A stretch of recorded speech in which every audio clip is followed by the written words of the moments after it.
So you might have seen my Bitmoji scene templates, and maybe you want to create your own Bitmoji scene, and I think that's an awesome idea. So I thought I would do a video and show you how you can create your own Bitmoji scene. So they're created in Google Slides. So you would go to your Google Slides account and click on Start New Presentation Blank, and it's probably going to show up with these two headers in it, or a header in the text. Just click like the top of it, make sure the 4 arrows are showing, and then click backspace, and it's going to get rid of that. Same thing here, backspace. And so now we have a blank screen. I don't use the themes, so you can go ahead and get rid of those. The first thing that you can do, depending on what you're going to be using this for, I'm just going to name this, I'll just name it test. Depending on what you're going to be using it for, you might want to change the dimensions of it. So if you go to File and scroll down to Page Setup, it's already set at widescreen 16:9. You can change that to 16:10. You can change it to standard, which if I do that, so you can see it's almost square, 4:3, of course. If I want to change this and make it for a Google Classroom, and I'll show you my Google Classroom. So the Google Classroom banners are really long. So you need to change it to something where that's going to fit a little bit better. I honestly don't remember what the dimensions were, but if you want to change it, go to Custom. I think I did something like 12:5 for my Google Classroom one. And so you see that's a lot longer. So this is my Google Classroom slide. Let me see if I can... Okay, so it was 15 by 5.63, and I don't know that that's necessarily, I don't know that you necessarily have to use 5.63, but it does fit pretty nicely on my Google Classroom banner. I did have to cut off part of it at the bottom, so you could go with 15 by like 7 probably, and that would work. So back to our test slide. So you've changed the width of it.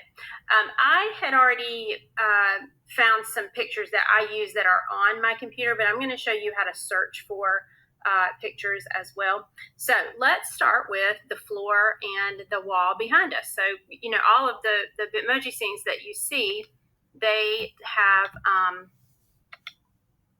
a wall behind you and a floor, or they might have walls over here, windows or whatever. So let's start with that. So what you want to do is go to Insert, Image, and then instead of Upload from Computer, you want to go Search the Web, and it's going to bring up a search over here. And so if you will just search wall, floor, you don't have to do transparent on this one. If you've heard people talk about, oh, you have to do a transparent background, not on the wall floor, because you don't need the background of it to be invisible. So just search wall floor, and you see we've got some that come up here. This one's kind of nice here. Oh, this one's neat. I think I like this one. So what you can do is you can click on it, click Insert, or you can just click and drag it over. Okay, and then once you've got it on there, you can make it as wide as the slide itself. So just make it fit the slide. And it might, if it was a small picture to begin with, it might blur some of this. I think this looks pretty good. The floor is really wide, but I think it looks pretty good. I like this. Okay, so now what we need to do is we're going to add maybe a couch, a sofa.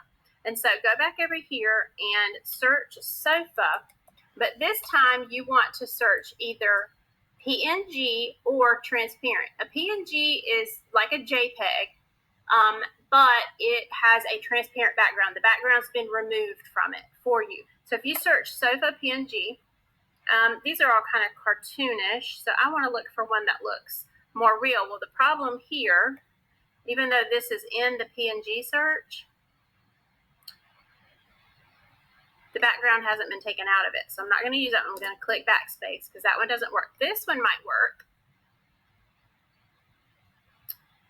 So you see how there's no background behind this couch. I'm going to resize it and make it look more like it belongs in the room. We'll move it over here and put it about right there. Okay, so this one looks pretty good, and it's at an angle, which is kind of nice. Now I'm going to insert myself. So I'm going to go up here to my Bitmoji extension. And what I'm going to do is I'm going to search sitting, because I don't see my sitting one in here. So I'm going to search sitting, and there's my sitting Bitmoji. So again, I can click and drag, and then I'll probably resize it. Let's see. Yeah, I'm a little big for that couch. Sometimes when I put myself sitting on my couch or my chair or whatever, my feet don't touch the floor. So sometimes I will lengthen myself and make it so my feet touch the floor. You don't have to. I see a lot of these where the feet don't touch the floor. Okay, so let's say you want to add maybe a bookcase. So just go over here again, search bookcase PNG, or you can just use the word transparent, and that will work as well. And it should bring up the same things, really. So let's say you want to do a bookcase that you're going to put some things on. We'll do this one. Again, that one's a little bit cartoony, and even though the Bitmoji's cartoony, I usually like to find stuff that looks more real. So I'm going to take this one out. Let me see if I can find one.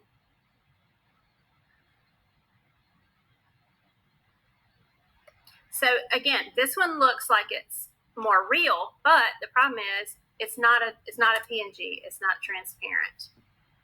So I decided to go with this bookshelf. Now I'm going to put a window right here. I'm going to enter or insert a window. So I think I can just do window PNG. Yeah, let's do let's maybe do this one. Because I have to resize it. And right now, it's kind of on top of that couch, and I need it to be behind the couch. So what I'm going to do is I'm going to go to arrange and order, and then what I can do is I can keep clicking send backward until it's behind the couch. The other option, and see there it's behind the couch. I'm going to move it over a little bit more. It looks kind of weird. The other option is to send it all the way to the back, which I'll show you what that does. It puts it behind the wall, and then bring it up forward one. So either way will work. Now, my window has the wall behind it, and I need it to have like the outside behind it. So let's look for mountain scene. Well, that one's pretty. Okay, let's try that. Okay, so I need to resize it till it's kind of close. And what I'm going to do is I'm going to go ahead and put it behind the window by going to arrange again, send backward, and again I'm going to send this all the way to the back, and then I'm going to bring it forward once, and it should be behind that window. It is behind the window. You see I still got a little bit of the mountain sticking out right here.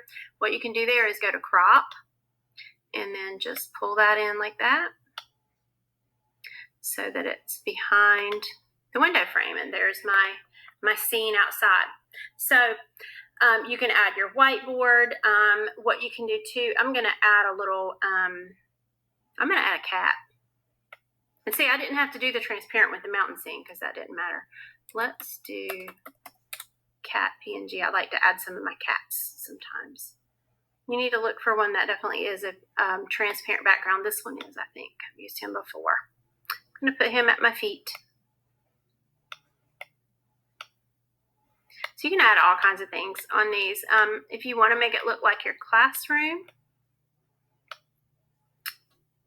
this is my classroom. This is very similar to what my classroom looks like.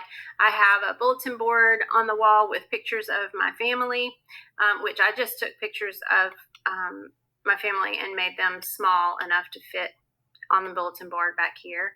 I have a smart board here, a whiteboard here, an AV cart with my laptop. This is my desk and so on. I have my North Carolina logo poster.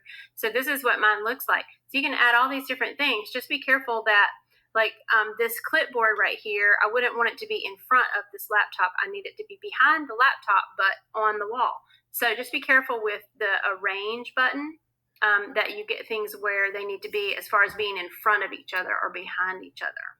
So I've brought up one of the presentations that I actually did for one of my classes, for one of my math classes. And what I did was I embedded this on Canvas, and there's a separate video on doing that if you need to know how to embed these Google Slide presentations. But I wanted to talk to you about linking. So what I did here was I did this click here to view the first assignment. Well, the first assignment is this slide. So I highlighted the word here, and then I went to this link up here, and that is where.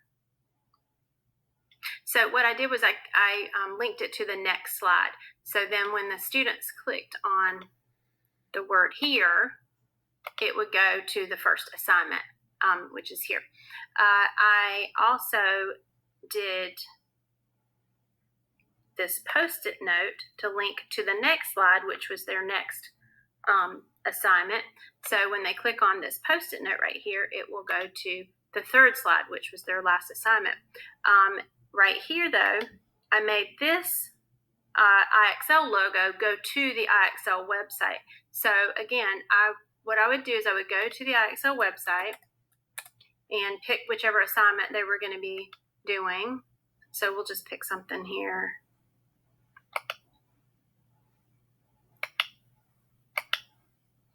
So let's say they were going to identify numbers up to 3. Sorry, I want to stay here. What I do is hover over that, right click, and then click copy link address. Go back over to my slide, highlight the IXL, click the link button, and then this is actually the IXL that they were going to go to. So just click, Control V. So you highlight the website wherever you want it to go by clicking Control C if that's how you need to do that. This one I hovered over this and clicked right click and then copy. But if I wanted to just send them to the pre-K IXL, I would click that, make sure it highlighted, hit Control C, that's going to copy it. Go back to your slide, click, like let's say I wanted to link this right here to what I just did. I would highlight that, click the link button, and then click Control V. And so you see how it put that website into that link, which I don't actually want to do here because this is live on my Canvas page. So that's how you would link to a particular website. If you wanted to link to a Canvas page, you just go to your Canvas page. Let's say I wanted to link to this page right here.